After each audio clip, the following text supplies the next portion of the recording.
हम जुगनू थे, हम तितली थे, हम रंग बिरंगे पंछी थे। कुछ माहों साल की जन्नत में माँ हम दोनों भी साथी थे।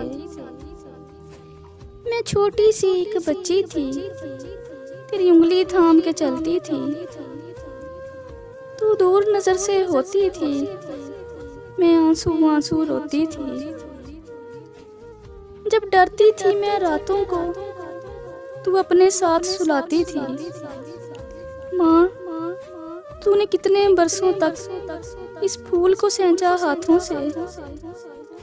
जीवन के गहरे भेदों को मैं समझी तेरी बातों से। मैं तेरे हाथ के तकिए पर अब भी रातों को सोती हूँ। माँ, मैं छोटी सी एक बच्ची तेरी याद में अब भी रोती हूँ। रब्बिरहम्हुमा कमा रब्बयानी सगीरा।